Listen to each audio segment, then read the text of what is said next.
and welcome to this episode of Chess Pieces, episode 6. We're looking at today at the big scenes from Thomas Middleton's A Game at Chess. This series of podcasts is primarily about adaptation, creating a full cast audio adaptation of A Game at Chess, and the question of adaptation looms large. This isn't the kind of play we can just record all the dialogue, have people say each other's names more often, and occasionally interpolate some of the action into speech. This is a very fiddly play that doesn't quite translate, so we need to actively say, we're going to have to change some things. We're going to have to move some of the exposition around, and the play does some very weird things with exposition as we go through it. But also, we need to simplify some of the bigger scenes, and that's primarily what we're looking at today. There are two and a bit scenes that we're looking at, where there are all the chess pieces turn up on stage at the same time. Not everyone speaks. It's actually not as crowded a room as it looks. But ideally what we're looking for here is who is not important. I want everyone to absorb that into their minds of, is your character necessary? Can your dialogue be handed to somebody else more important than you? The answer, of course, may be no. That's the point of the session. As we read through these scenes, we're looking at Act 2, Scene 2, as well as Act 3, Scene 1, I think off the top of my head, and a little bit of the final scene in Act 5. I will explain where we are in the plot in a moment before we start our first scene, but reading today, The White Knight and the Black King is confused. I'm guessing that's me because I forgot to write it down. Hi, I'm Eric, and I shall go write it down now. Reading The White Bishop and the Black Queen is... Hello, my name is Lynn. I live in the northwestern United States. Reading The White Queen's Pawn and the Black Duke is... Briony, Sparrow, actor in Lincolnshire. Reading The Black Bishop is... Number 8. Ah, right. I was waiting for the number. Me, Helen, in Suffolk. Yes, for administrative purposes, many of these characters have been given numbers, but not all of them. Reading The White Queen, The White Bishop's Pawn, and the Black Jesting Pawn, if we get that far, is... Hi, my name's Elizabeth Amisu, and I'm an author based in Romford.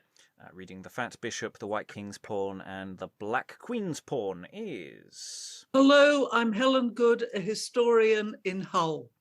And reading The White Queen and the White Duke is...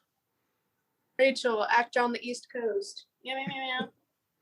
And I'm your host, Robert Crighton. I'll be reading The Black Knight, as well as interjecting and generally keeping things moving along. By and large, we won't be reading stage directions, just a note for everyone in the room, except when occasionally I suddenly decide we should mention what the hell's going on. So, what is going on? We have had an act and a half of not a lot, actually. There's a chess match going on between a black team and a white team, and the black team is trying to obviously take the white pieces and vice versa. In theory, they're here for some kind of political accord, but there is a chess game going on, and they're trying to take each other's pieces. The Black King had a plot to take the White Queen, and by that, and this is your content warning as well, of discussion of sexual violence, taking the White Queen quite literally. That was the plan from the Black King. Unfortunately for him, and especially unfortunately for the White Queen's pawn, his instrument to get access to the White Queen decided instead to engage in an attempted sexual assault in the previous scene. The White Queen's pawn, who was going to be assaulted, escaped and has run out to tell the court, the two courts, what has happened. And the first scene that we're looking at today is all about the aftermath of that. The accusation has been made, and we have a scene where various actors and bad actors endeavour to get the accuser accused and the defendant off. And that's the scene that we have all the chess pieces effectively enter for here. we are further complicated that the Black House has infiltrated the White House with a number of pieces. So one of the pawns, the white pawns, is in fact a double agent in disguise, and also one of the bishops, the white bishops, the Fat Bishop, as he is known, is a turncoat. He was on the black side. He is now on the white side, and generally everybody doesn't like him very much. But the opening of this scene, as we're going into it, the Fat Bishop, to prove himself to the white side, is handing the White King a book where denouncing his previous confession. There are all sorts of problematic elements within the text, not only the themes of sexual violence, but also the political themes and also questions of religion as well. This is not an ecumenical matter. So there are all sorts of other questions about the text, which we will be looking at separately in future. That doesn't mean we can't discuss it now. Of course, we've been doing this in bits and pieces. Everyone is a little bit lost. So what we're going to do now is let the scene run for a bit, let everyone get their feet under the desk and figure out where they are and who they are and what on earth is going on in their lives. Also for everybody to start thinking about whether their character is really necessary. But in overall terms, yes, an accusation has been made, and in a moment that is going to spill out over this little parley between the two houses of this play. The plot isn't complicated, but the incidents are. Because again, let me point out, almost nothing has happened for an act and a half. Anyway, we have all the pawns, all the pieces have entered the stage. The White King is speaking to the Black Bishop, and the Fat Bishop is handing the King a book that he's written. This hath been looked for long. The stronger sting it shoots into the blood of the black adversary. I am ashamed now I was theirs ever. What a lump was I when I was led in ignorance and blindness. I must confess in all my lifetime played the fool till now. And now he plays two parts, the fool and the knave. There is my recantation in the last leaf, writ like a Ciceronian in pure Latin. Your honesty, the plainer Latin serves then. Plague on those pestilent pamphlets. Those are they that wound our cause to the heart. Here comes more anger. But we come well provided for this storm. Is this my pawn, she that should guard our person, or some pale figure of dejection, her shape usurping? Sorrow and affrightment hath prevailed strangely with her. King of integrity, queen of the same, and all the house professors of noble candour, uncorrupted justice, and truth of heart, through my alone discovery, my life and honour wondrously preserved, I bring into your knowledge with my sufferings, fearful affrightments, and heart-killing terrors. The great incendiary of Christendom, the absolutist abuser of true sanctity, fair peace and holy order can be found in any part of the universal globe, who, making meek devotion keep the door, his lips being full of holy zeal at first, would have committed a foul rape upon me. A rape? That's foul indeed. The very sound to our ear fouler than the offence itself to some kings of the earth. Sir, to proceed, gladly I offered life to preserve honour, which would not be accepted without both, the chief of his ill aim being at mine honour, till heaven was pleased by some unlooked-for accident to give me courage to redeem myself. When we find desperate sins in ill men's companies, we place a charitable sorrow there, but custom and their leprous inclination quits us of wonder, for our expectation is answered in their lives, but to find sin, yea, and a masterpiece of darkness, sheltered under a robe of sanctity, is able to draw all wonder to that monster only, and leave created monsters unadmired. The pride of him that took first fall for pride is to be angel-shaped and imitate the form from whence he fell.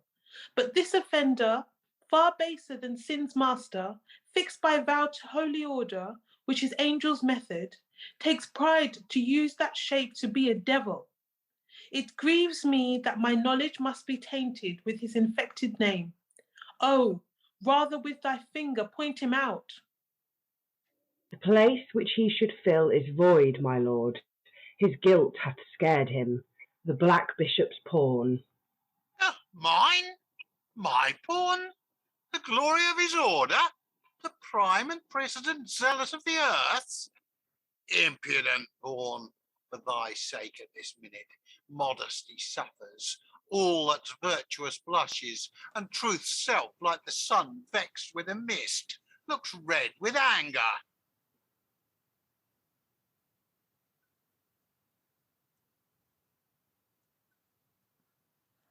White Bishop? Sorry. Be not you drunk with rage too? Sober sincerity, nor you with a cup spiced with hypocrisy. You name their bishop, but your own Christmas bowl, your morning's draught, next your episcopal heart, all the 12 days which smack you cannot leave all the year after. A shrewd retort.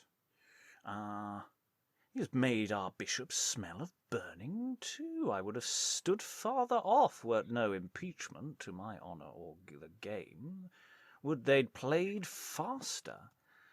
White Knight, there is acknowledged from our house a reverence to you and a respect that to that loved duke stands next you, with the favour of the White King and the aforenamed respected. I combat with this cause, if with all speed, waste not one syllable, unfortunate pawn, of what I speak, thou dost not plead distraction, a plea which will but faintly take thee off neither from this leviathan scandal that lies rolling upon the crystal waters of devotion, or what may quit thee more, though enough nothing fall down and foam, and by that pang discover the vexing spirit of falsehood strong within thee. Make thyself ready for perdition. There's no remove in all the game to scape it. This pawn or this, the bishop or myself, will take thee in the end. Play how thou canst. Spite of sin's glorious ostentation and all loud threats, those thundercracks of pride ushering a storm of malice, house of impudence, craft and equivocation, my true cause shall keep the path it treads in. I play thus, then. Now, in the hearing of this high assembly, bring forth the time of this attempt's conception. Conception? Oh, how tenderly you handle it. It seems, Black Knight, you are afraid to touch it. Well, its eruption. Will she have it so, then? Or you, White Bishop, for her, the more unclean, vile, and more impious that you urge the strain to, the greater will her shame's heap show in the end, and the wronged meek man's glory. The time, pawn. Yesterday's cursed evening. Oh, the treasure of my revenge. I cannot spend all on thee, ruin to spare for all thy kindred too. For honour's sake call in more slanderers. I have such plentiful confusion, I know not how to waste it. I'll be nobler yet, and put her to her own house, king of meekness. Take the cause to thee, for our hands too heavy. Our proofs will fall upon her like a tower, and grind her bones to powder. What new engine has the devil raised in him now? It is he, and that's the time. Stand firm now to your scandal. Pray, do not shift your slander. Shift your treacheries, they've worn one suit too long. That holy man, so wrongfully accused by this lost pawn, hath not been seen these 10 days in these parts. How? Nay, at this instant, 30 leagues from hence. Fathomless falsehood. Will it scape unblasted? Can you make this appear? Light is not clearer by his own letters, most impartial monarch. How wrongfully may sacred virtue suffer, sir? Bishop, we have a treasure of that false heart. Step forth and reach those proofs. Amazement covers me. Can I be so forsaken of a cause, so strong in truth and equity? Will virtue send me no aid in this hard time of friendship? There's an infallible staff and a red hat reserved for you. Oh, sir, endeared. A staff that will not easily break, you may trust to it, and such a one had your corruption need of. There's a state fig for you now. Behold all, how they cohere in one. I always held a charity so good to holiness professed, that I ever believed rather the accuser false than the professor vicious. A charity, like all your virtues else, gracious and glorious.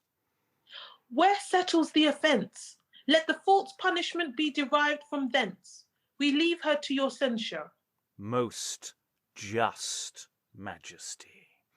And we'll pause there. So, a lot going on there. But mostly on an adaptive question, not too difficult to deal with so far. There is more to come from this scene, just a few more lines. Actually, let's, we'll go over all this again. We'll let the final lines play out in a moment. And we'll swap some parts around for the next time we read through that. So we've got most of the scene is the Black Knight squaring off with a couple of other interlocutors. The White Queen's Pawn, the White King is quite central. The Fat Bishop is initially reasonably central. But actually, how many people, put your hands up if you felt that your character was moderately superfluous? So, Helen, who were you? You were the fat, apart from the Fat Bishop's entrance. No, Fat Bishop, I like. White King's Pawn could definitely go. No, he definitely can't. Oh, bugger. Well, I meant but from for this reasons scene. you are not to know. Well, I meant in this scene, he contributes nothing to the plot. He does and he doesn't. It's just whether we can get this across in the scene. So earlier on, we find out he's the turncoat. So there's dialogue between him, or at least dialogue directed towards him, that is between the Black Knight and him, that is important.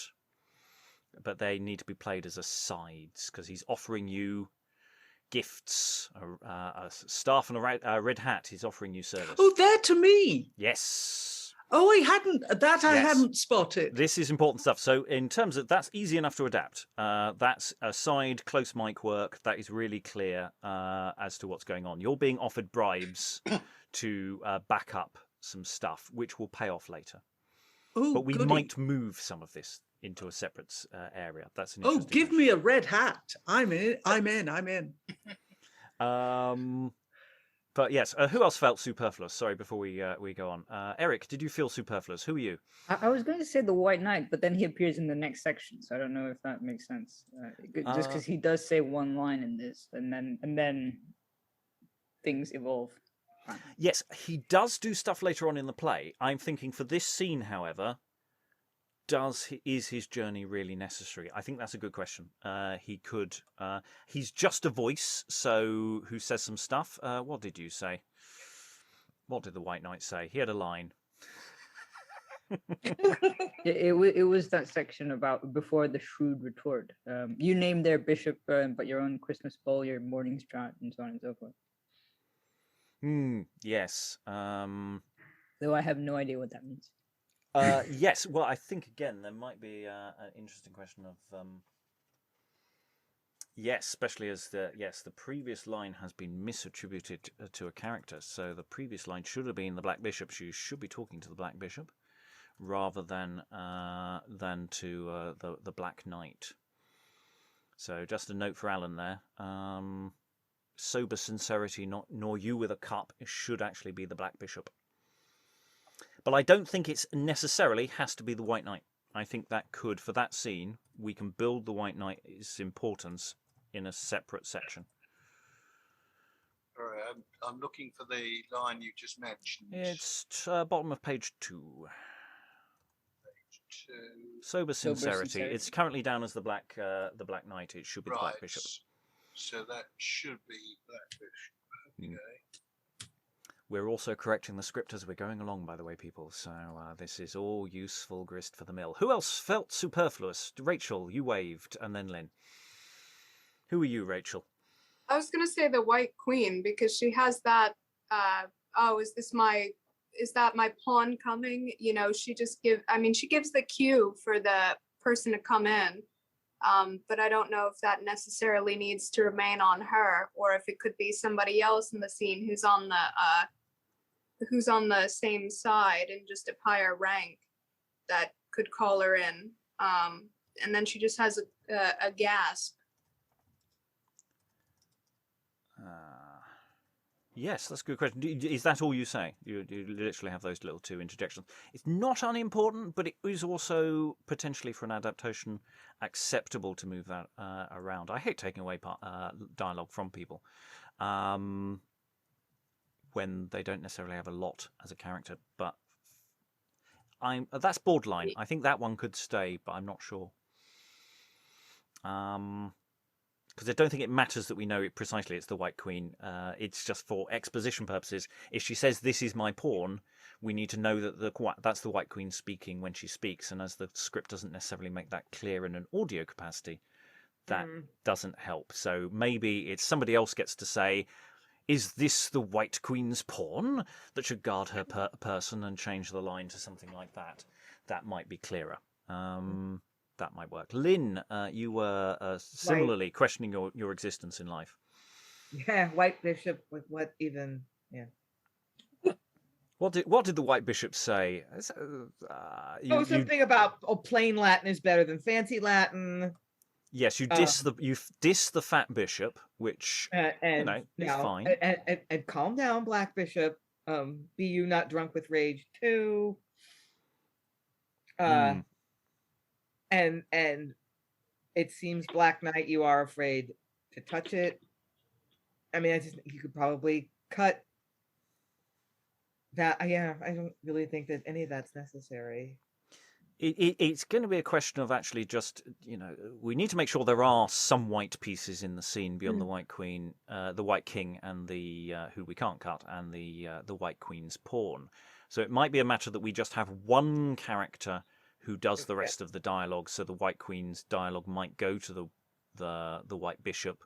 The White Bishop, it's not clear necessarily who that person is because they don't do a lot in the play. But can we conflate? Conflate, indeed. Yeah. Okay. Other thoughts and questions about this scene? We are thinking ahead as well to what its stage business is concerned. This is a scene that's much easier to do on stage because, of course, everyone has pretty costumes, so you know what pieces they are.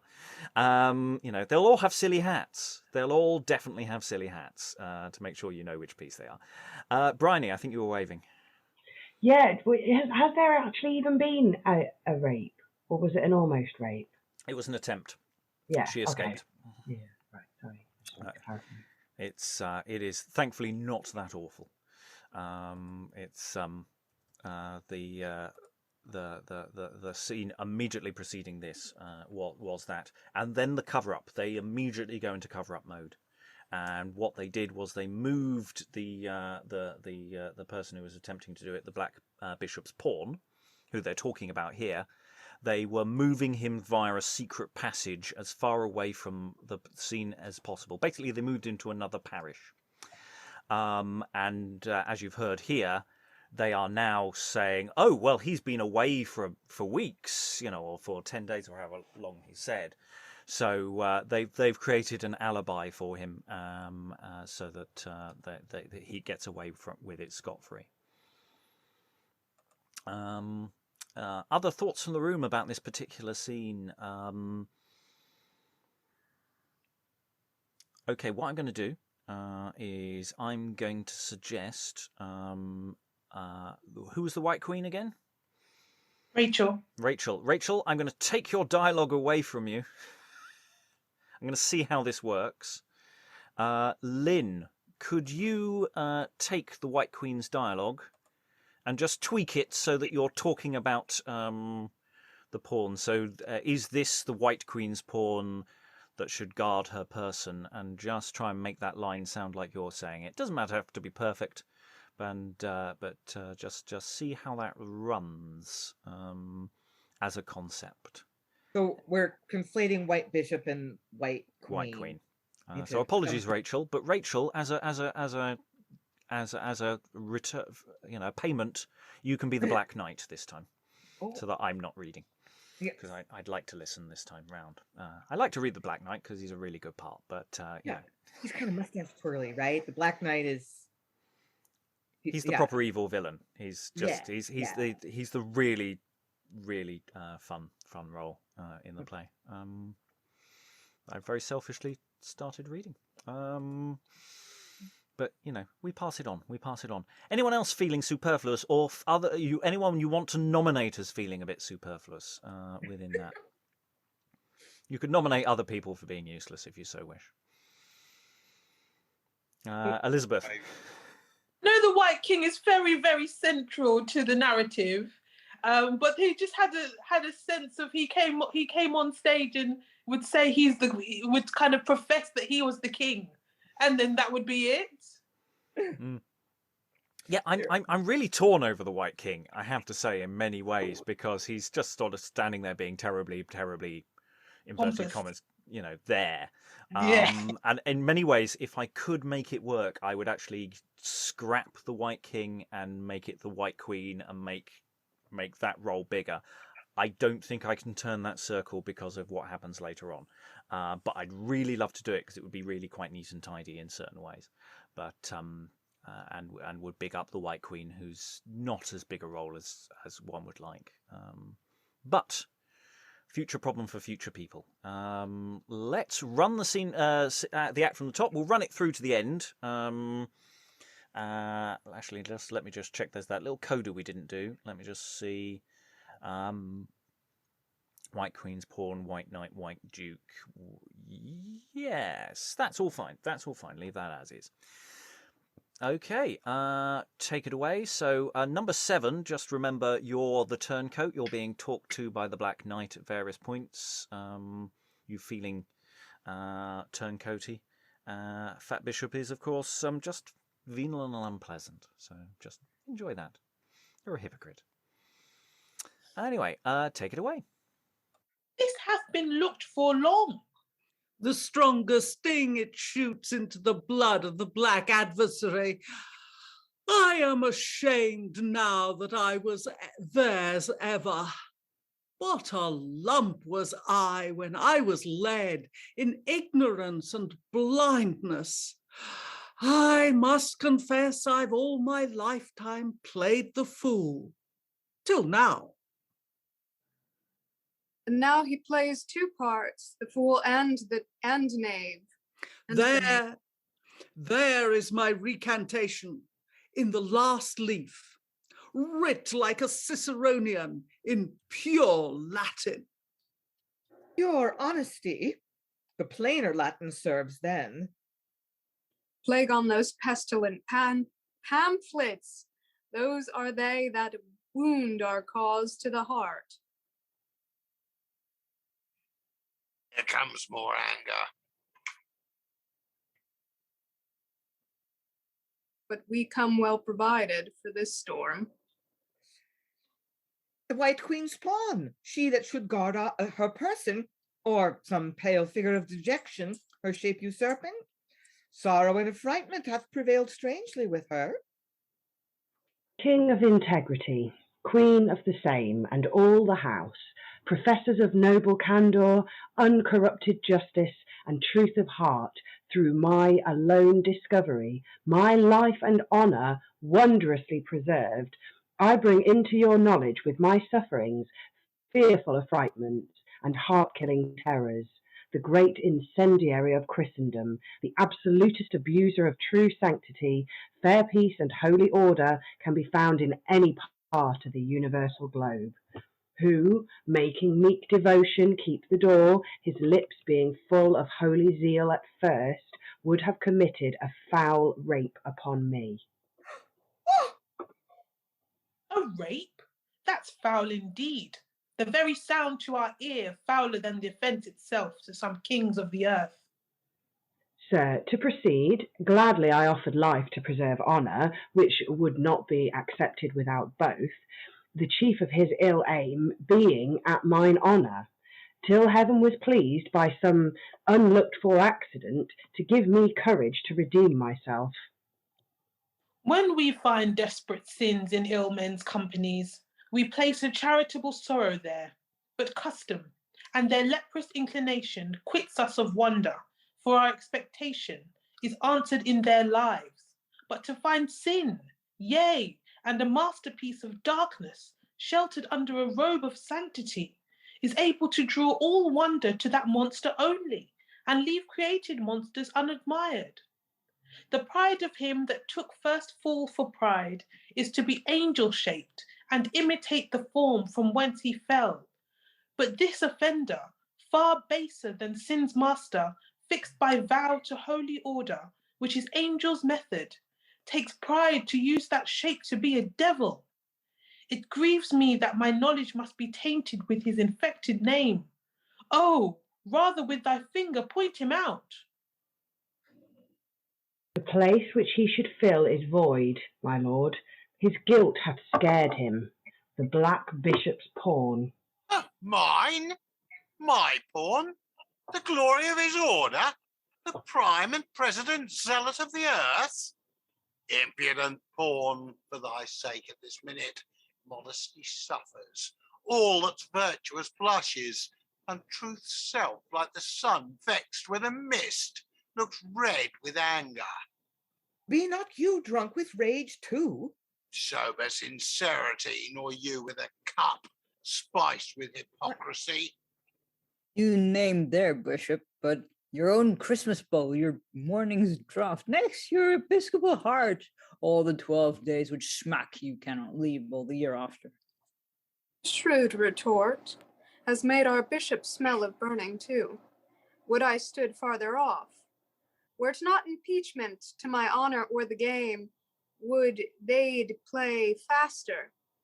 White Knight, there is acknowledged from our house a reverence to you and a respect to that loved duke stands next to you, with the favor of the White King and the aforenamed respected. I combat with this cause, if with all speed, waste not one syllable, unfortunate pawn, of what I speak. Thou dost not plead distraction, a plea which will but faintly take thee off neither from this leviathan scandal that lies rolling upon the crystal waters of devotion, or what may quit thee more, though enough nothing, fall down in foam, and by that pang discover the vexing spirit of falsehood strong within thee. Make thyself ready for perdition. There's no remove in all the game to scape it. This pawn or that, this pawn or this, the bishop or him myself, will take thee in the end. Play how thou canst.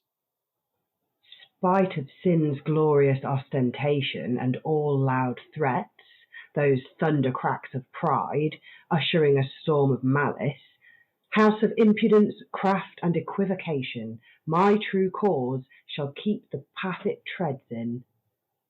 I play thus then. Now in the hearing of this high assembly, bring forth the time of this attempt's conception. Conception? Oh, how tenderly you handle it. It seems, Black Knight, you are afraid to touch it. Well, its eruption. Will she have it so then, or you, White Bishop, for her? The more unclean, viled, and more impious that you urge the strain to, the greater will her shame's heap show i' the end. In the wronged meek man's glory, the time, pawn. Yesterday's cursed evening. Oh, the treasure of my revenge! I cannot spend all on thee, ruin to spare for all thy kindred too. For honor's sake, call in more slanderers. I have such plentiful confusion, I know not how to waste it. I'll be nobler yet, and put her to her own house. King of meekness, take the cause to thee, for our hand is too heavy. Our proofs will fall upon her like a tower, and grind her bones to powder. What new engine has the devil raised in him now?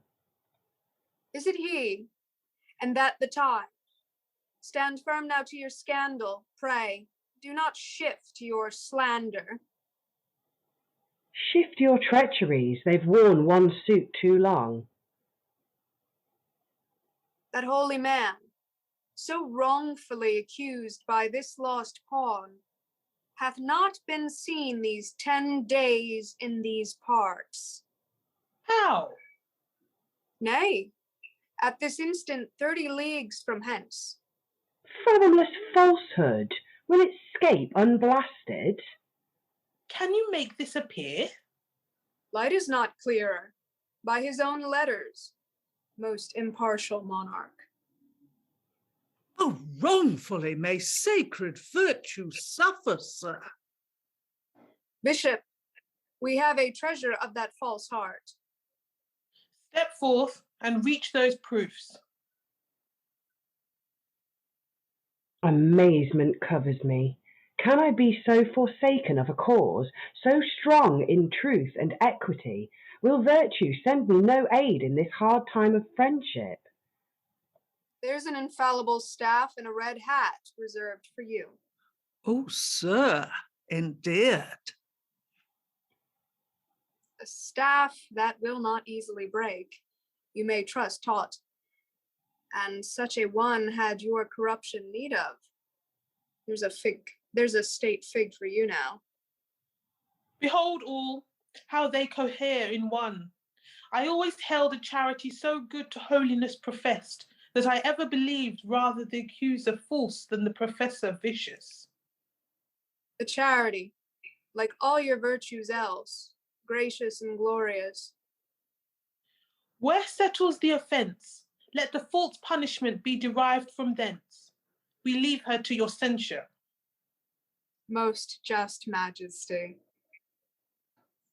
Calamity of virtue! My queen leave me too? Am I cast off as the olive casts her flower? Poor friendless innocence, art thou left a prey to the devourer?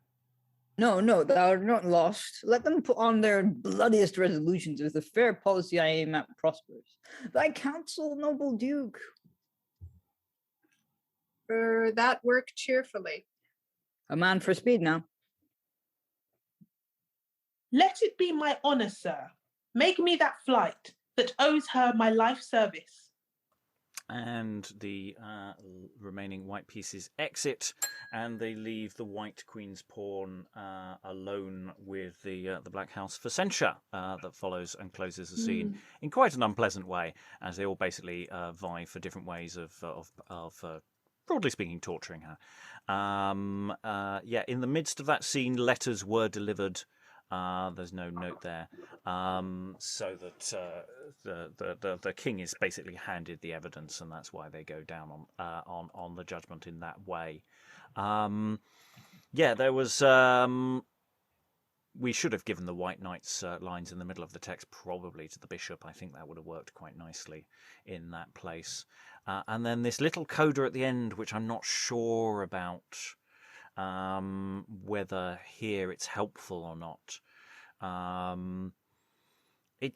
think it is helpful. I think it is good that the White Knight and the White Duke do leave saying, you know, we're going to do something to help you.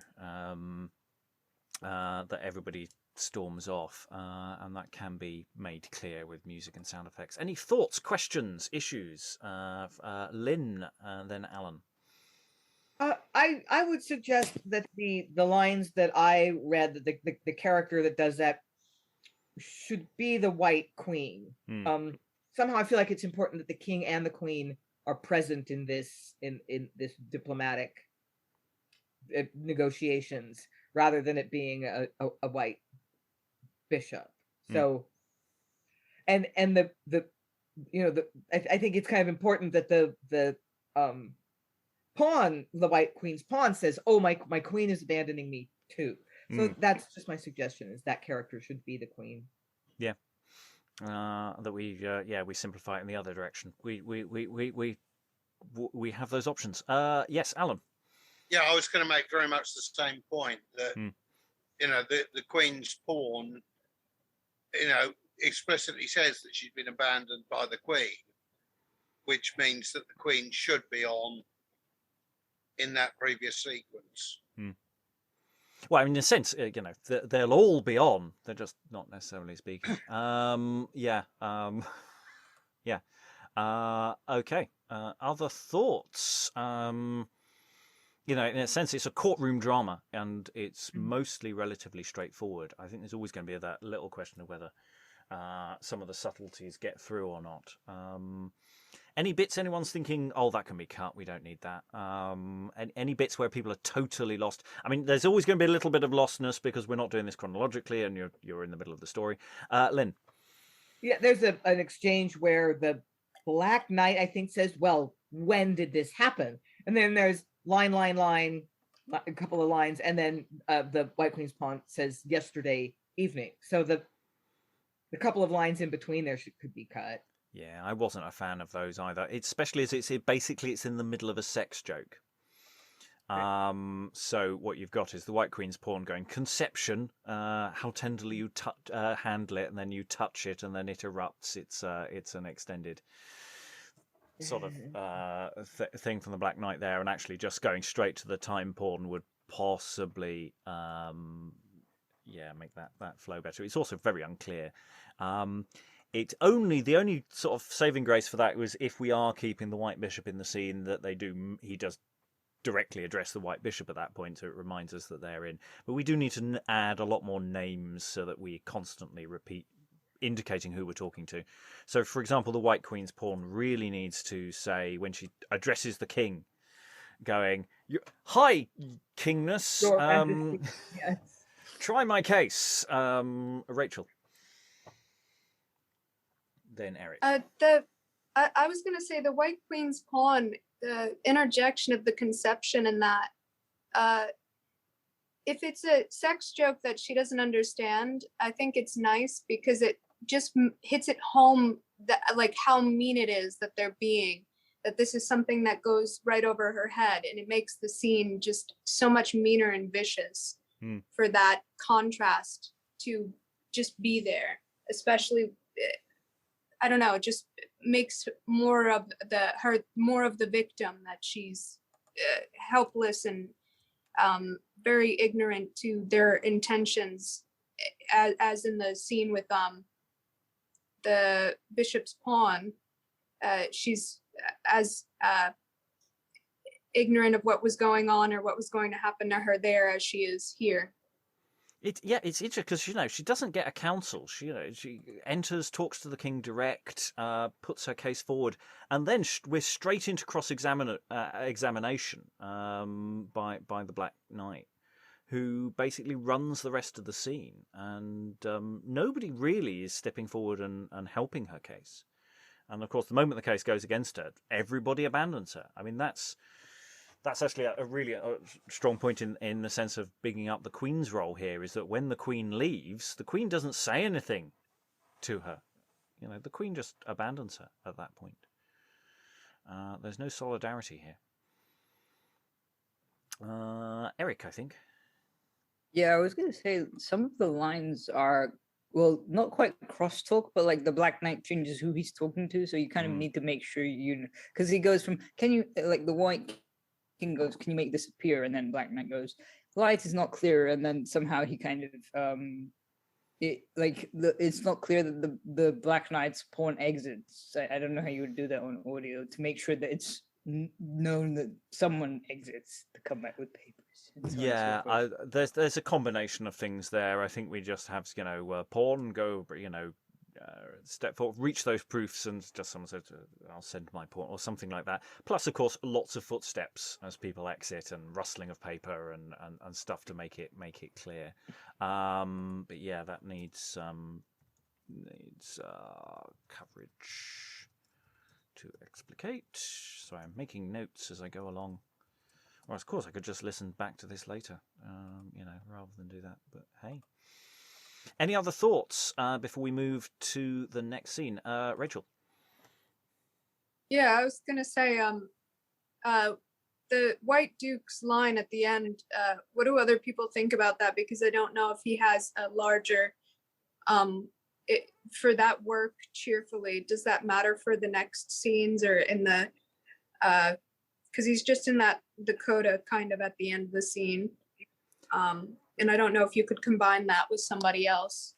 I think there's a really good question about what we do with this little coda generally. It is a very brief introduction to the White Knight and the White Duke. They will, as a double act, do more later on, but how much people need to say to each other at this point, or whether there's a way of moving some other material around to basically introduce them as a better actors within the drama is a really good question. So the answer is I don't know yet, but you're right. I mean, there's that little bit is a little unsatisfactory. I would like a slightly longer little exchange between them going, we will help you, we will do more, we're off. It's done in about 8 lines and then that's it. So maybe that sequence either gets moved so that maybe they're visiting the White Queen's pawn later on or something, or it just gets transposed. It's a little messy for this medium. Okay, we're going to go to Act 3, Scene 1. Once again, in the middle of a scene, lots of people come on. What has happened since the scene we've just done is the White Queen's pawn has been censured by the Black House. They've basically send her into a room and torment her in really horrible ways.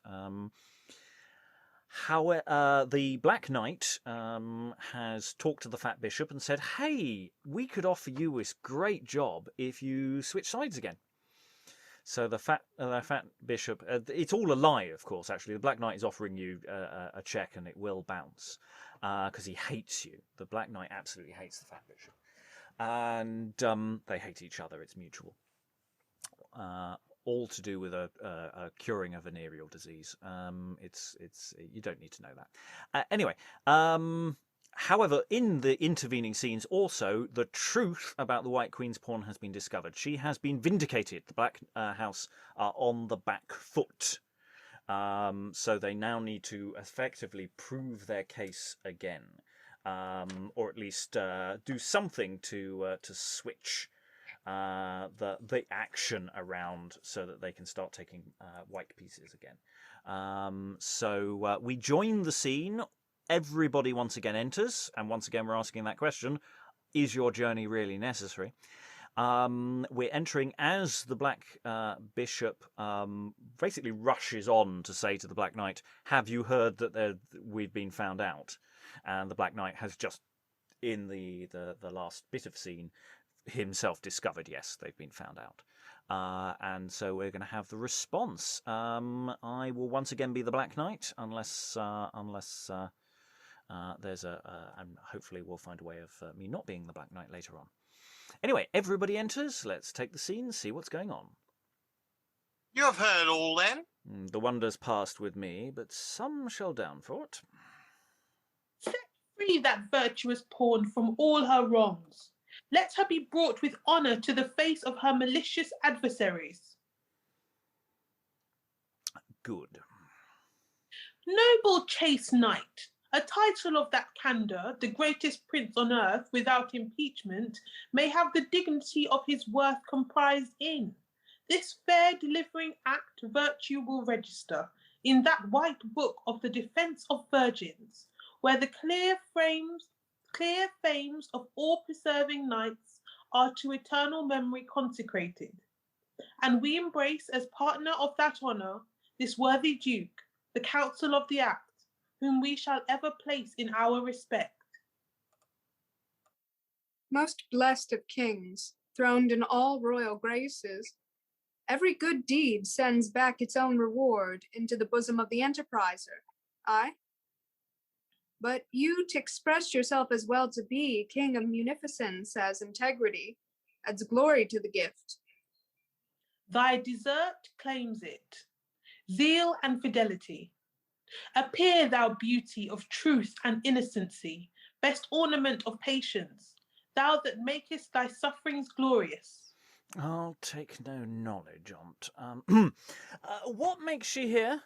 How dares yond pawn unpenanced, with a cheek fresh as her falsehood yet, where castigation hath left no pale print of her visiting anguish, appear in this assembly? Let me alone. Sin must be bold. That's all the grace 'tis born to. What's this? I'm wonderstruck. Assist me, goodness. I shall to prison again. At least I've mazed 'em, scattered their admirations of her innocence, as the fired ships put in the severed fleet in the 88. I'll on with't. Impudence is mischief's patrimony. Is this justice? Is injured reverence no sharply righted? I ever held that majesty impartial, that, like most equal heaven, looks on the manners, not on the shapes they shroud in. This black knight will never take an answer. 'Tis a victory to make him understand he doth amiss, when he knows in his own clear understanding that he doth nothing else.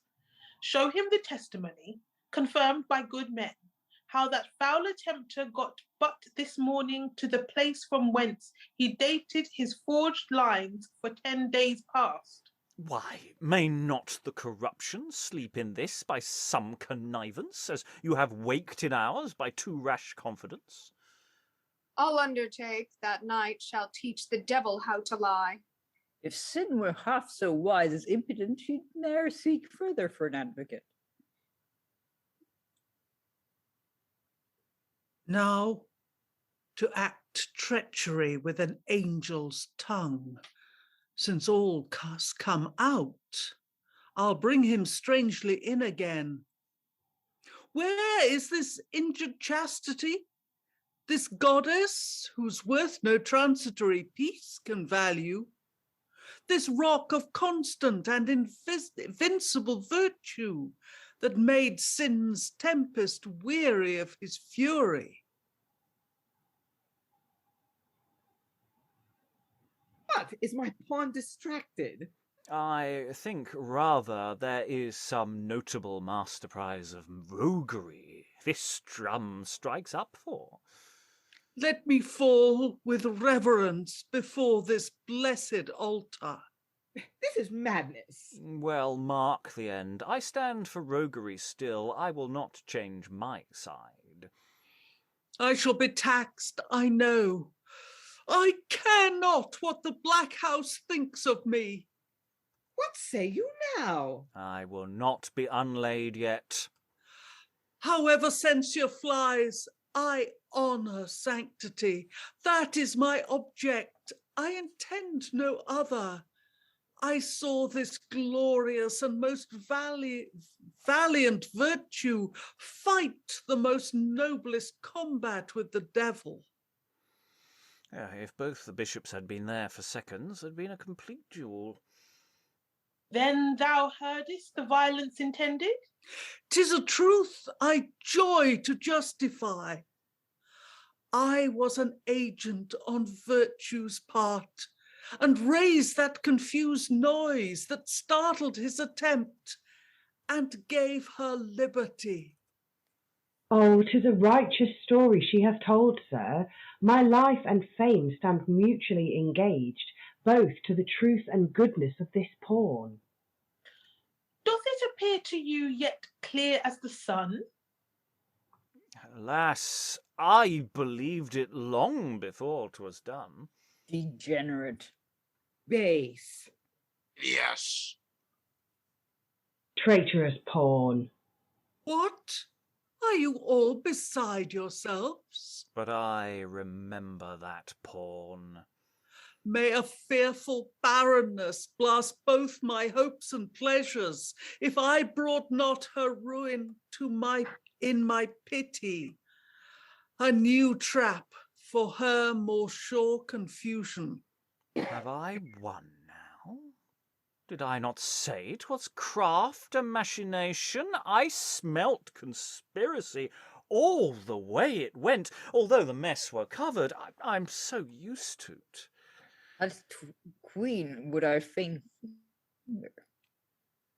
You're too hot, sir. If she were took, the game would be ours quickly. My aim's at that white knight. Entrap him first. The Duke will follow too. I would that bishop were in my diocese. I'd soon change his whiteness. Sir, I could whip you up a pawn immediately. I know where my game stands. Do it suddenly. Do it suddenly. Advantage, least, must not be lost in this play. Pawn, thou art ours. At which point they seize the White King's pawn. We will continue, but I just thought that's the stage direction that matters. Ow! He's taken by default, by willful negligence. Guard the sacred persons. Look well to this white bishop, for that pawn gave guard to the queen and him in the third place. See what sure peace you lock your confidence in. I made this pawn here by corruption ours, as soon as honour by creation yours. This whiteness upon him is but the leprosy of pure dissimulation. View him now. His heart and his intents are of our colour. Huzzah! Most dangerous hypocrite. One made against us.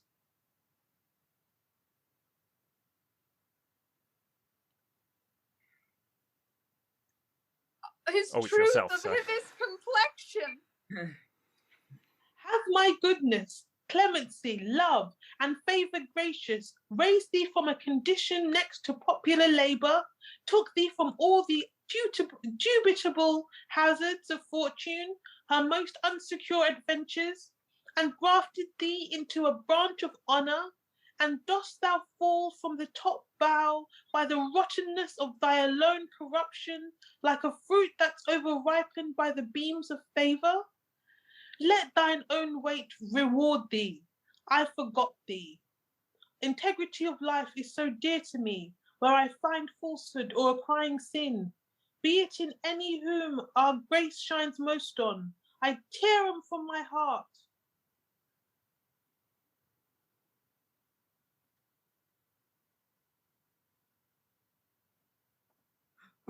I suppose that. Sorry, this is exactly who I am. Spoke like heaven's substitute. You have him. We can spare him. And his shame will make the rest look better to their game. The more cunning we must use then. We shall match you, play how you can, perhaps, and mate you too. Is there so much amazement spent on him that's but half black? There might be hope of that man. But how will this house wonder if I stand forth and show a whole one? Instantly discover one that's all black, where there's no hope at all. I'll say, thy heart then justifies thy books. I long for that discovery. Look no further then. Bear witness all the house. I am the man, and turn myself into the black house freely. I am of this side now. Monster ne'er matched him. This is your noble work, knight. Now I'll halter him. Next news you hear, expect my books against you, printed at Douay, Brussels, or Spalatro. Good seized on.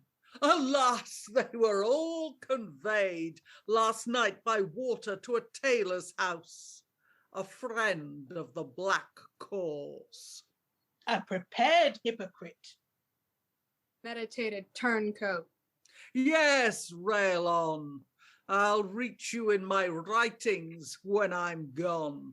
Flatter him a while with honours till we put him upon some dangerous service and then burn him. This came unlooked for. How we joy to see you. Now I'll discover all the White House to you. Indeed, that will both reconcile and raise you. I rest upon you, knight, for my advancement now. Oh, for the staff, the strong staff that will hold, and the red hat fit for the guilty mazard. Into the empty bag know thy first way. Pawns that are ever lost are out of play. How's this? No replications. You know me. No doubt ere long you'll have more company. The bag is big enough, 'twill hold us all. So the turncoat gets chucked into the bag.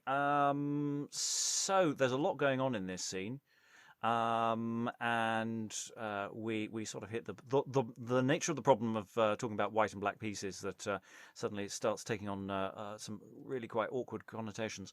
We've already been discussing whether we change the context and in fact the names of the pieces from black to red, which makes it slightly less problematic. And there's a few lines that one would definitely want to tweak in adaptation. We've got a lot of pieces being taken. There's chess action going on throughout this scene. But before we actually talk about what the scene's doing, because there's quite a lot going on, some of which is not necessarily very clear why it's happening. In fact, that's not necessarily important. Who felt superfluous? We had a lot of people playing different people, so you may indeed feel you are entirely superfluous or only a bit superfluous. Let's start with Briony, who seems to feel a lot superfluous.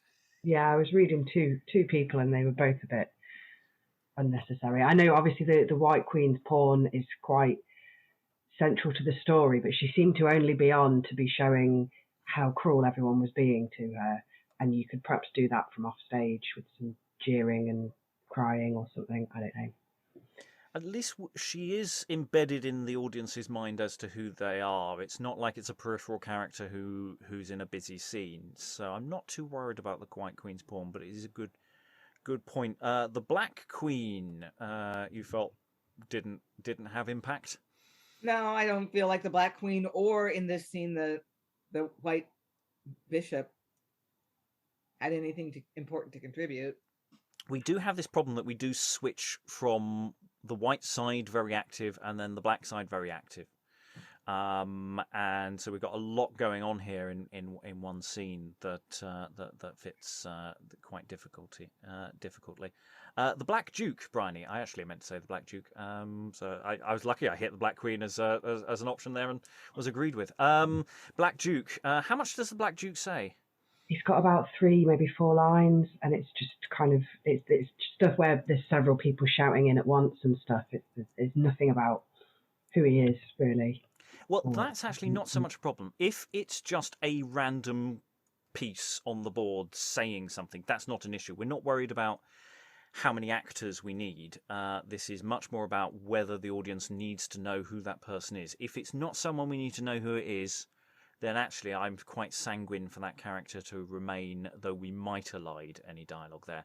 I don't think the Black Duke does anything very interesting in this play, off the top of my head. I think he's just a person who people occasionally refer to, but that might be another thing. Who else felt superfluous? Rachael, you obviously yourself are not superfluous.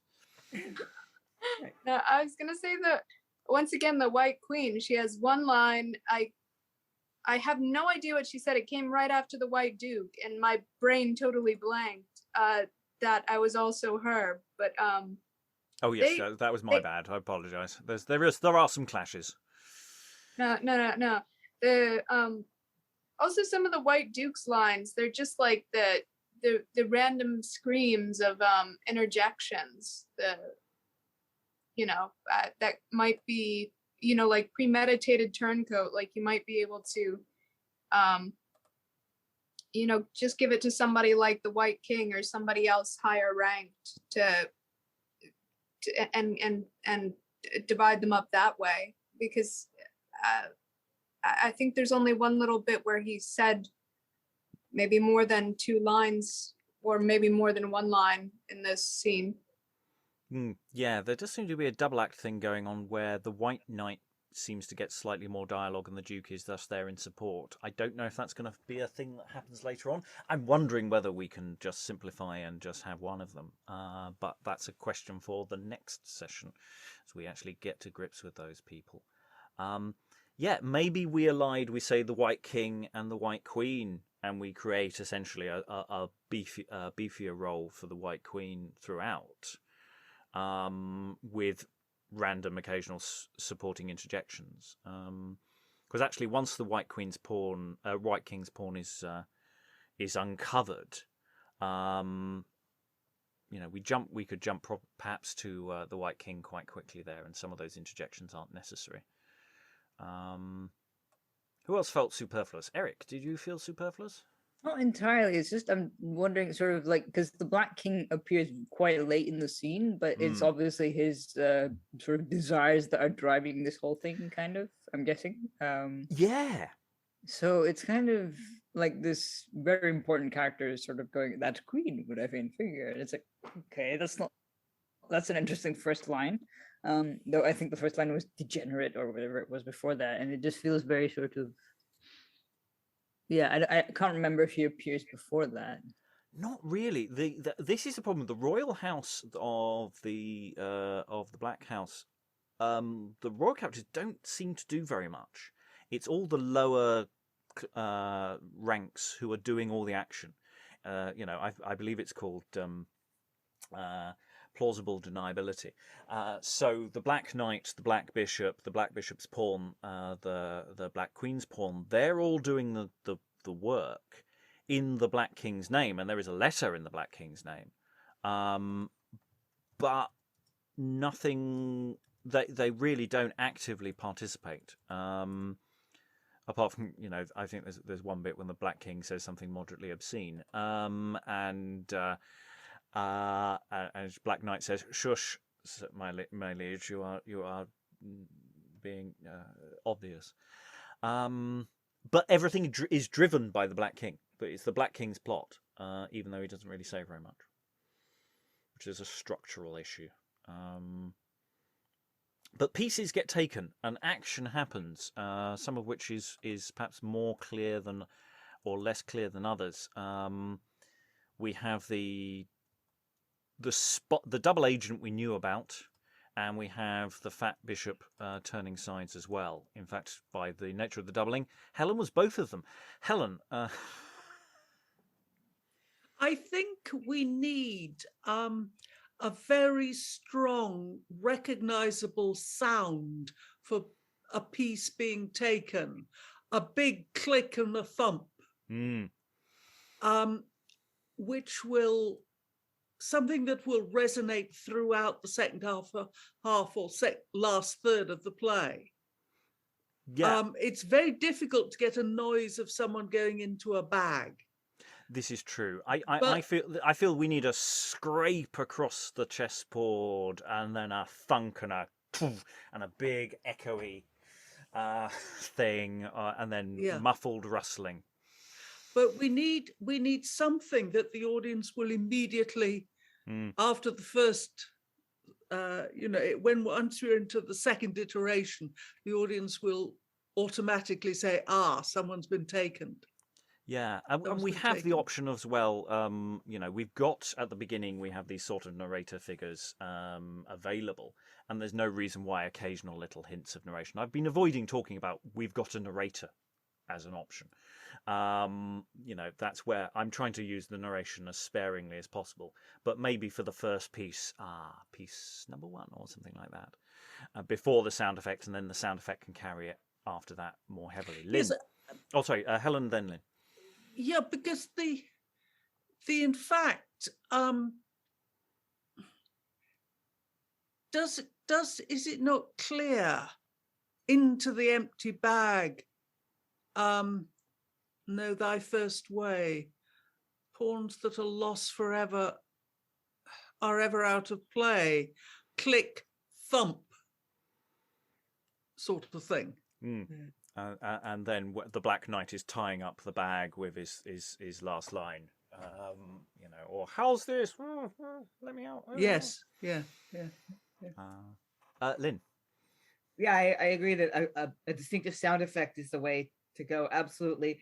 One idea is you could change bag to box and have a kind of rattling sound as you drop the piece into the box. Yeah, like that. Open the box.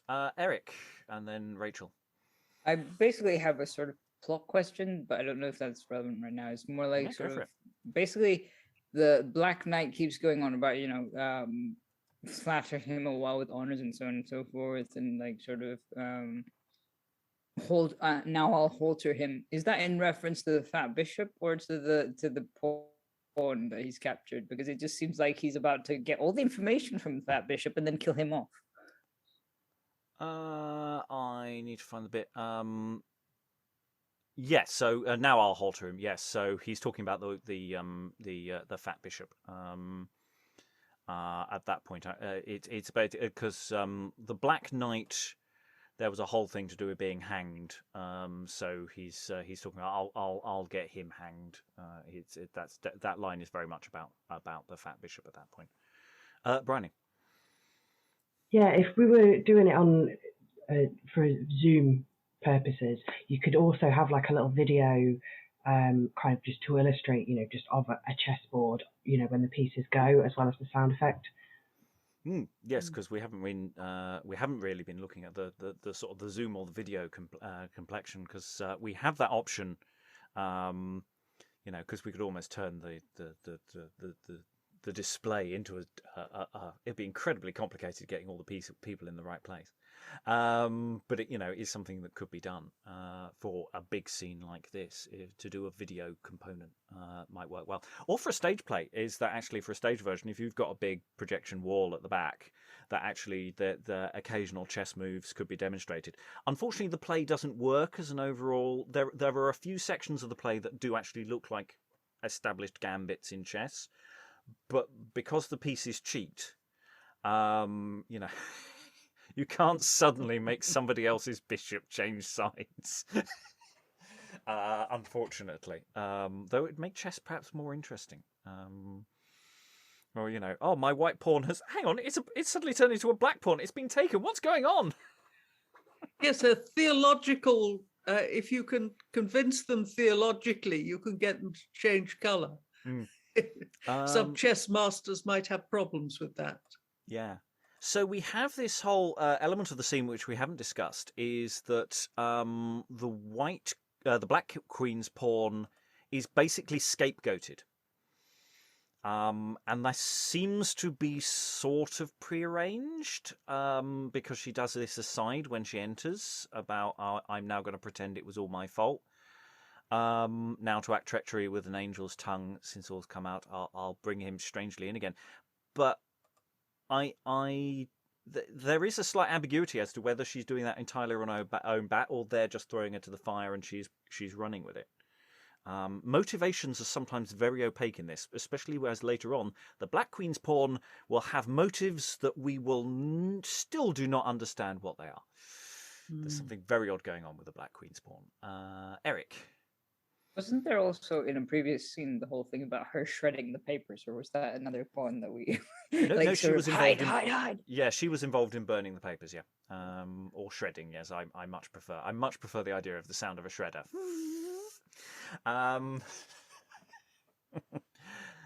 Rachel. No, I was gonna say before that for the bag thing,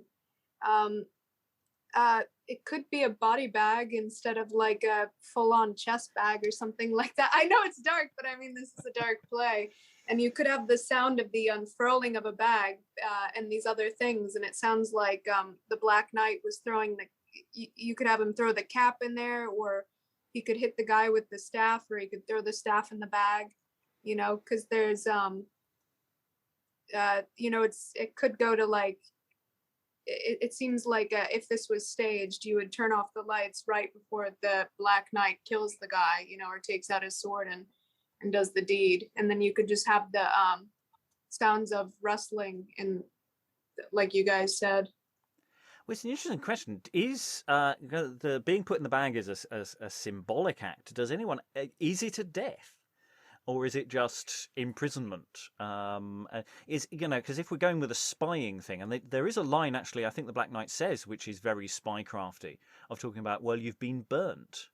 Or you've been burned, and that's used in spycraft, or at least the fictional version of spycraft, about when an agent is done, that they have no longer any use. They've been, and you can burn other people by basically forcing them to change sides and doing all sorts of things. So it's sort of, is it a death? Does he kill him? I mean, we could make it really dark and have him at that point. He literally kills him because he's got no use.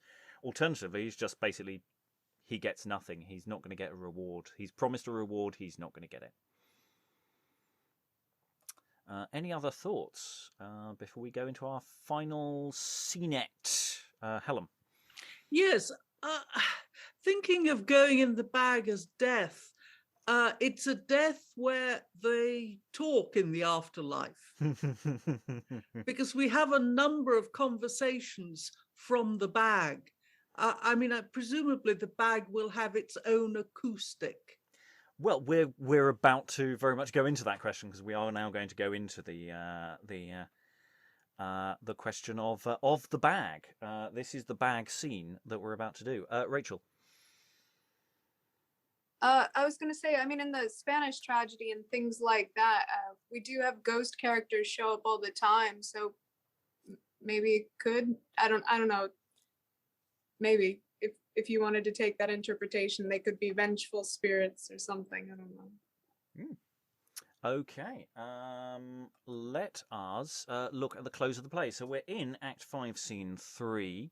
And broadly speaking, there's a few characters left on stage. The White Knight and the White Duke have gone undercover, basically, into the Black House. They're pretending that they're going to change sides, but they're doing it simply they've got a tape recorder or something. They're wired for sound.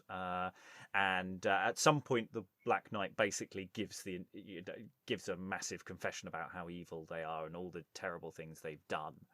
At which point there is a great shout and a flourish, and all the White House storm on and take all the pieces.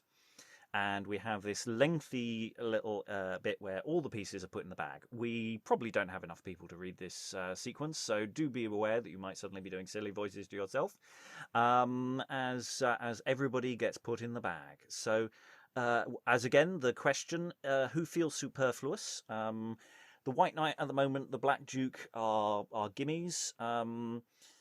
And the Black Knight and a few others are gimmies. Other characters for this scene may not be too important, so we'll see. They could just be passing through. Let's just read through, and we'll see how it all goes. So there's a great. I will read some of the stage directions, so just be aware of that. So a great shout and flourish. Ambitious, covetous, luxurious falsehood.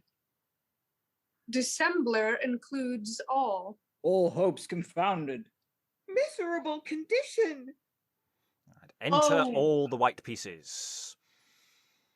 Oh, let me bless mine arms with this dear treasure, truth's glorious masterpiece. See, Queen of Sweetness, he's in my bosom safe, and this fair structure of comely honour is his true blessed assistant. And embraces the White Knight and the White Duke for all their wonderful services.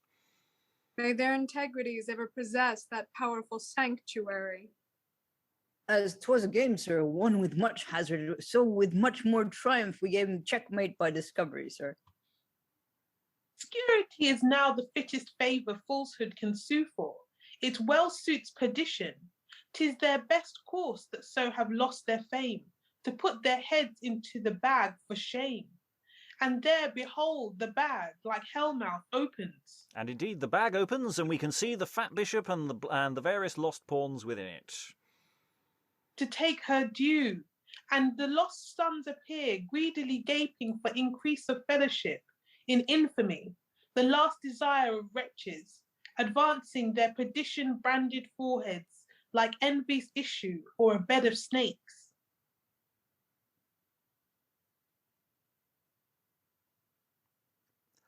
'Tis too apparent. The game's lost. King taken. The White House hath given us the bag. Thank 'em. They had need give you a whole bag by yourself. Foot, this fat bishop hath so overlaid me, so squelched and squeezed me, I've no virtues left in me. You shall find all my goodness, if you look for it, in the bottom of the bag. Thou malpert pawn, a bishop must have room. He will have room, and room to lie at pleasure. All the bag, I think, is room too scant for your palatro paunch. Down, viper, out of order. I abhor thee. Thou show thy whorish front. Yes, monster holiness. Contention in the pit. Is hell divided? You had need have some of majesty and power to keep good rule amongst you. Make room, bishop. And the Black King is put into the bag. I am not so easily moved when I'm once set. I scorn to stir for any king on earth. Here comes the queen. What say you then to her? Indeed, a queen may make a bishop stir. Room for the mightiest Machiavel, politician that ere the devil hatched of a nun's egg. He'll peck a hole in the bag and get out shortly. But I shall be the last man that creeps out. That's the misery of greatness ever. Room for a sunburnt, tansy-faced beloved in olive-colored Ganymede, and that's all that's worth the bagging. Oh, crowd in all you can. The bishop will be still uppermost man, maugre king, queen, or politician. So, let the bag close now, the fittest womb for treachery, pride, and falsehood, whilst we win alike, destroying through heaven's power what would destroy, welcome our white knight with loud peals of joy. And they all live happily ever after. Well, no. They all live in a bag.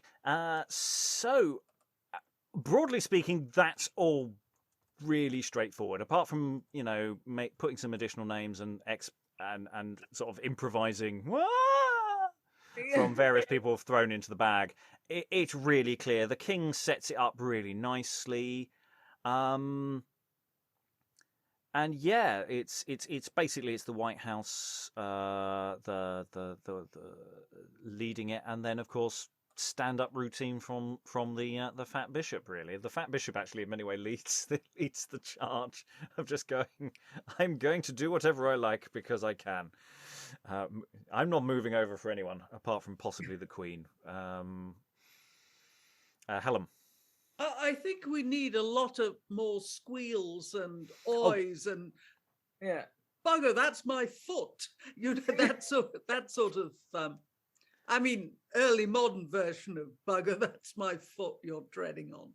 Yeah, basically what you do in studio is you just spend about 10 minutes with people just improvising stuff and then you just mix it all down. Absolutely. There'll be a wild take of people in a bag action. Lynn.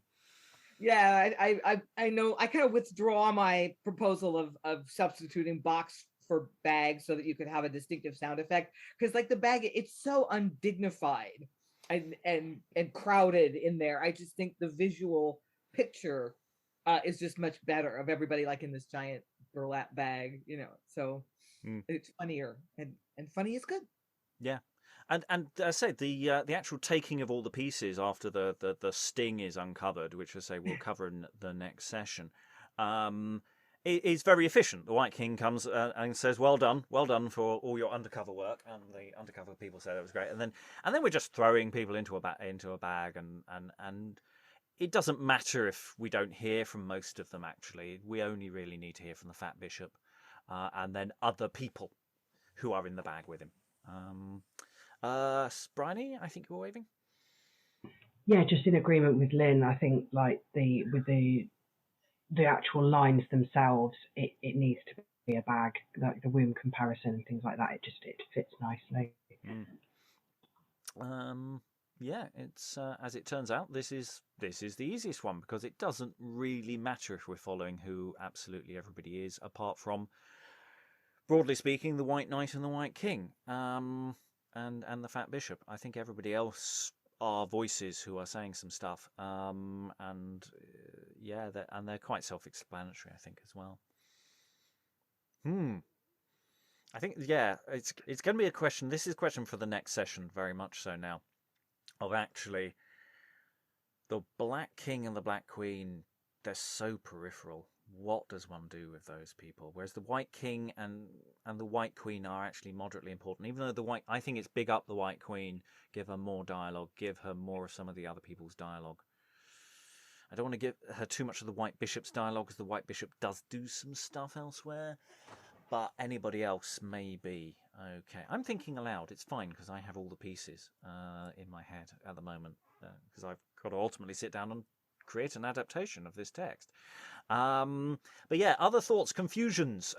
Feel free to be confused. Being confused is with the data we want to have. Elizabeth and Eric.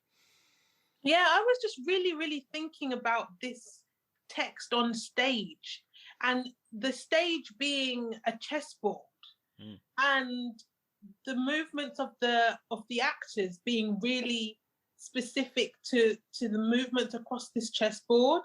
I just wondered if anyone thought that would work or that has worked.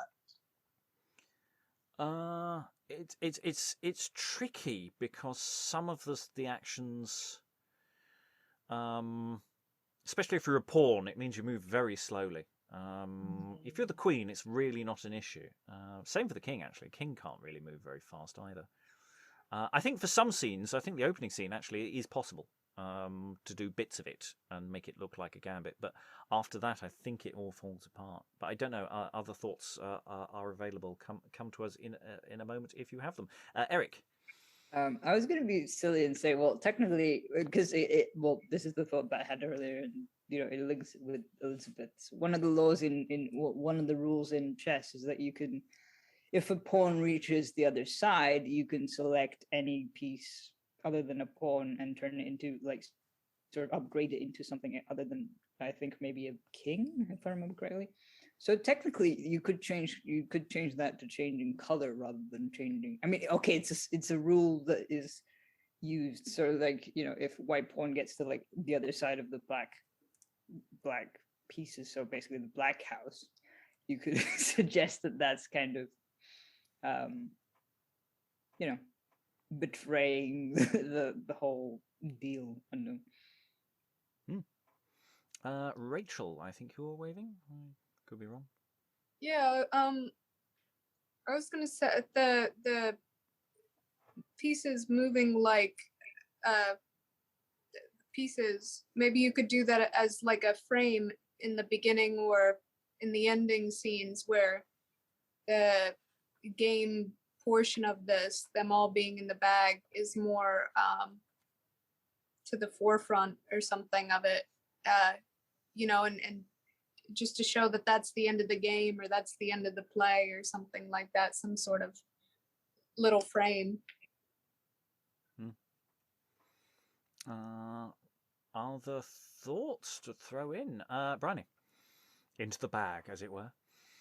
If you were doing it as like in real life proper production, you could have some real fun with the costuming, making them completely reversible so that you can see as the audience that they're all completely reversible. You know what I mean? To kind of keep that intrigue of anybody could be on either side or switch sides, or I think you could have a nice moment with that. Yeah, I mean, they all have reversible cloaks and as part of their thing. I mean, in many ways, this could be an extremely expensive thing to stage because you could have incredibly elaborate costumes. But actually, it could be very simple and cheap to stage because actually all you need are a lot of relatively simple cloaks for everyone and then some hat action. and keep it actually relatively simple. And of course, in terms of your color scheming, you're not necessarily throwing too many colors in. You're keeping it relatively dual in its action. And actually, I say the action overall, there aren't as many moving parts in terms of characters as we'd initially found when we did our first read through, and we really tied ourselves up in knots. I think you've got to remember we had a much smaller room then as well.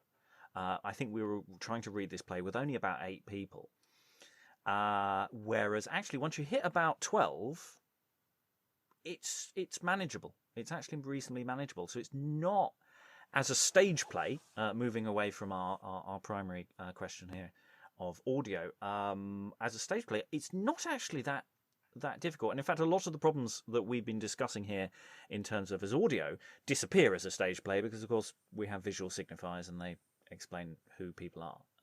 There are still issues. There are still issues of exposition. Middleton does his exposition in this play really weirdly, and it's quite frustrating that he deliberately doesn't tell you what's going on or why people are doing things very clearly until after the scene that it matters has happened. It's something very strange about Act 1. Act 1 is the problem. The rest of the play, there are problems, but Act 1 is the one where I'm going, even as a stage play, I wonder about it. Okay, final thoughts in a moment. I'll go to Helen first. Okay, I'm thinking if we're talking about this as an audio, that there is a lot of context, far more context for this play than the play can reasonably cope with, to be honest. And I'm wondering how and if you're going to put the context in. What do you mean by context? Well, the Spanish marriage context. It doesn't. It's the Spanish match is not a problem in terms of understanding what's going on in the play. Okay, so forget the context. It's an absolute. It's a non-starter. Even for a stage play, you're not going to be able to explain any of it, and it doesn't help. The problems of understanding what's happening in the play are actually more straightforward. Of sometimes Middleton doesn't explain what's going on in a very clear way. Okay. I mean that it's just it's. I wasn't aware that was the way you were looking at it, but no, it's a perfectly valid way of looking at it. Yeah. Okay, I'm happy. Yeah, no, I mean the thing is, yes, there are absolutely in-jokes and stuff going on here that would be really helpful. You would find other things in it that you'd understand more. But the central plot of the White Queen's pawn and the Black Bishop's pawn and this sexual assault plot, none of that the context doesn't really help with that. It would help you understand the king more. The king, for example, as an analogue of the then King James. The actor it would be quite helpful for the actor to look at that and say, well, that's daring stuff. To have the literal king on stage, albeit with a fig leaf over them to say, oh, it's not really the king, it's just like the king. It's not really the king. That's why it was so daring in its day. But you don't need any of that for the White King to function as a character. It doesn't actually. It's not a fundamental issue. At some point, we will actually discuss and go into the Spanish match and the crossover stuff. But at this stage, it really doesn't matter. Final thoughts from the room. Free for all. By all means, stick to the question of audio, but also just other mediums as well, and just the questions of the play, or specifically these scenes, ideally, because of course many of you haven't been here for the whole journey. This very much is a case of chess pieces, so knowing which pieces and how they all fit together. And of course, as I say, questioning confusions. Confusions are useful. I'm interested in confusions. So final thoughts. I go to Alan first. Muted at the moment.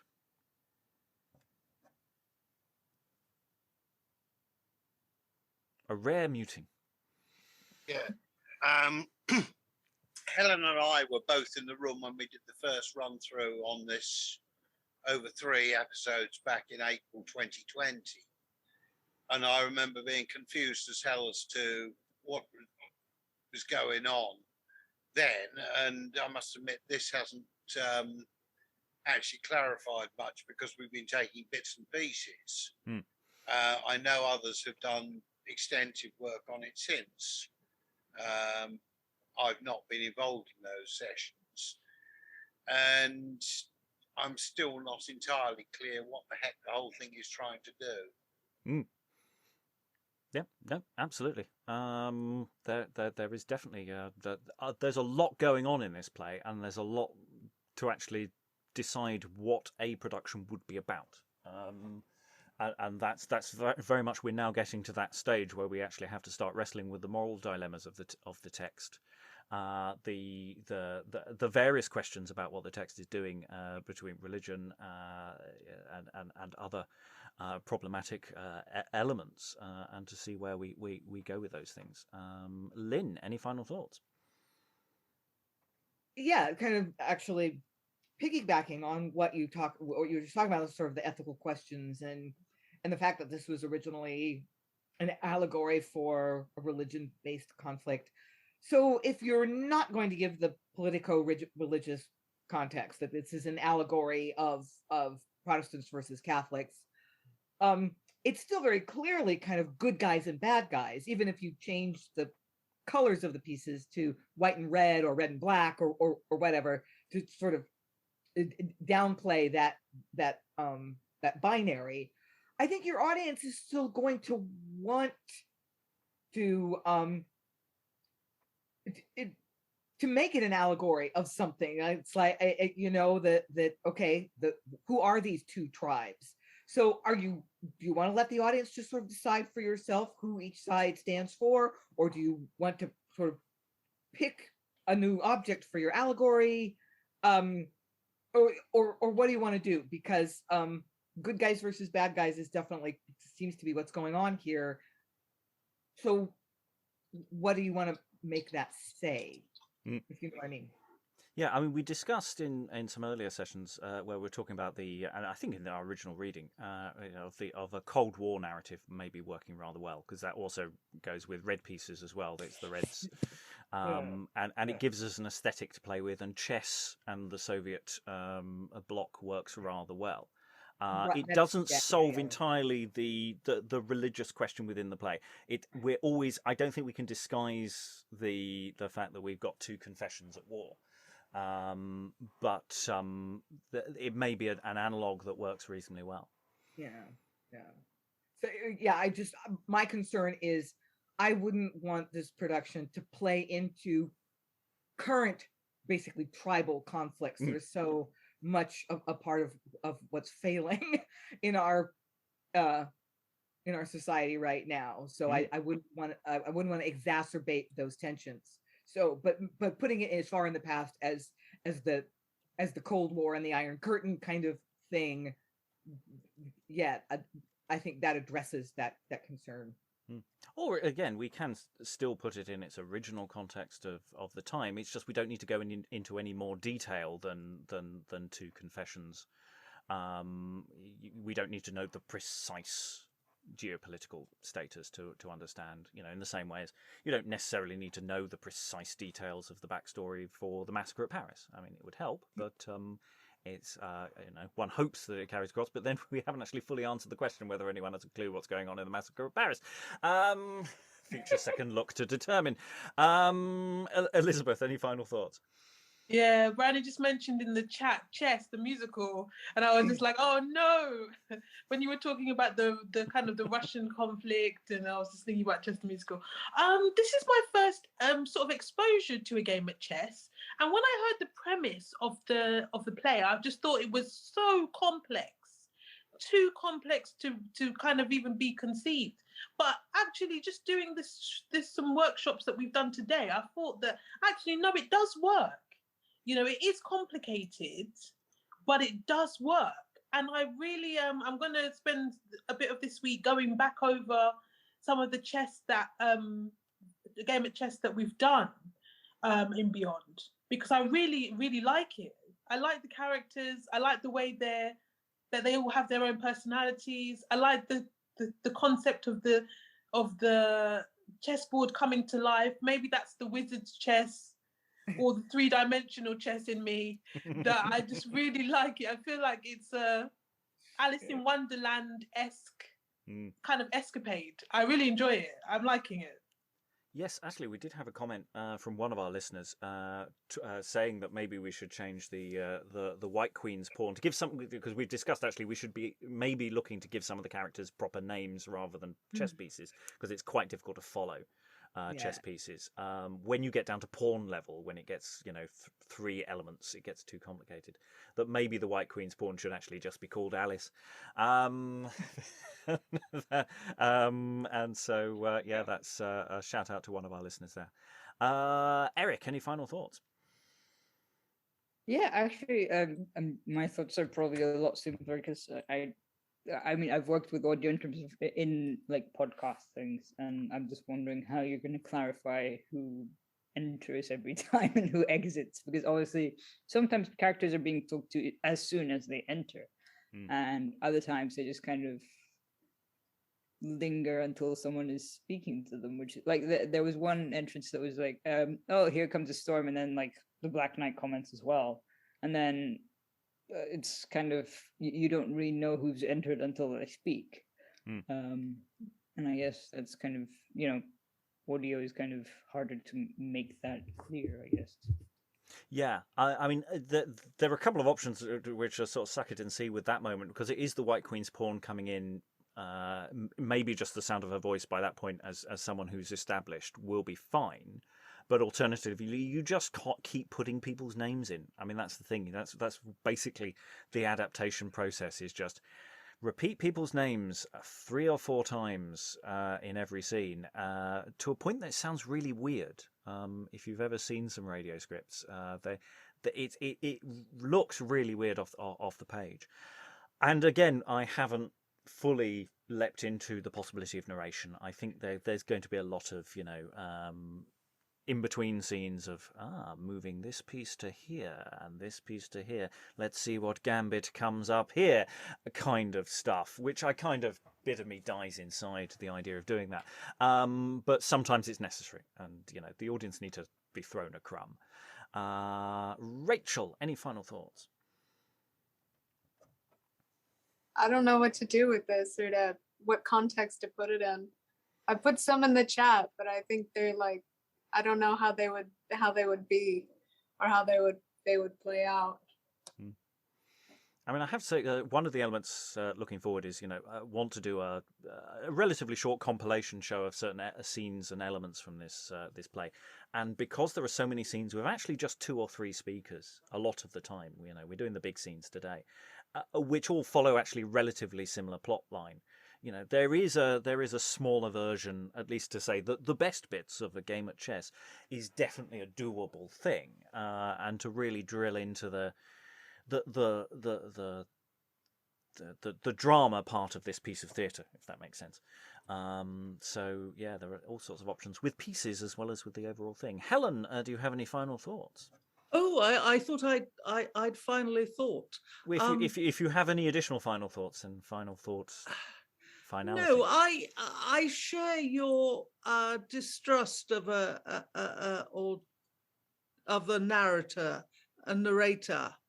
I think it should be possible, even if only by sticking in an extra half line here and there to dispense with one.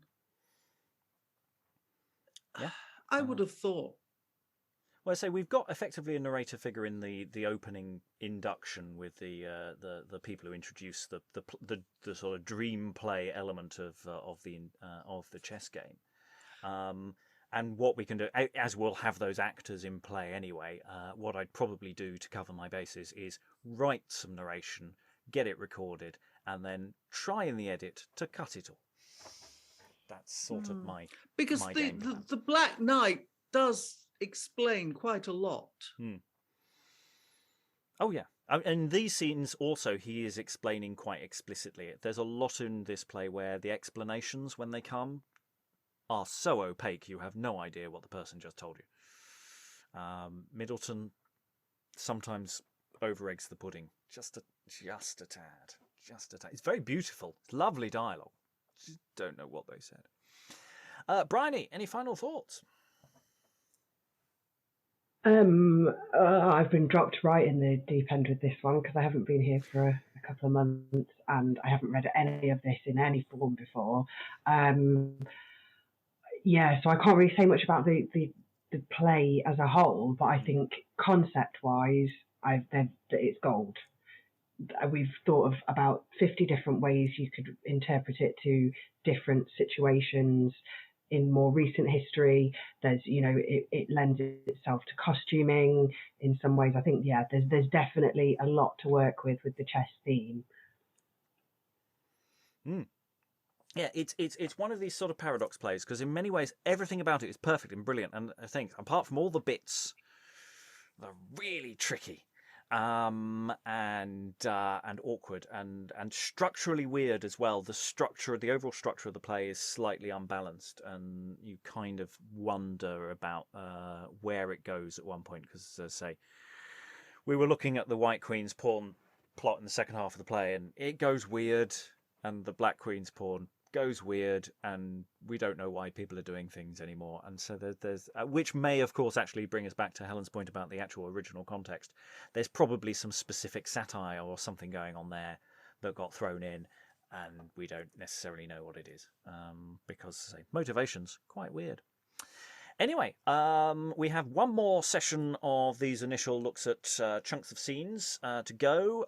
There will then be a bit of a break while we gird our loins to look at sort of deeper questions about the nature of the play, the nature of what the play is doing, maybe some additional work on individual characters rather than individual scenes, and stuff that will come later in the year. But all that remains is to say that if you're interested in seeing or hearing a production of A Game at Chess, you can always support our work by going to www.patreon.com/Beyond Shakespeare, or you can, if you don't want to do an ongoing donation to our work, you can always go to ko-fi.com/Beyond Shakespeare and just buy us a little coffee, just to keep everything going. There may even be additional links to specifically give to A Game at Chess, future work thereof, and other things. Otherwise, you can always share our work on Twitter or other platforms at Beyond Shakes. And all that remains is to thank all the wonderful readers for all their wonderful reading. Thank you very much, everyone, and goodbye. Bye. Something about a bag.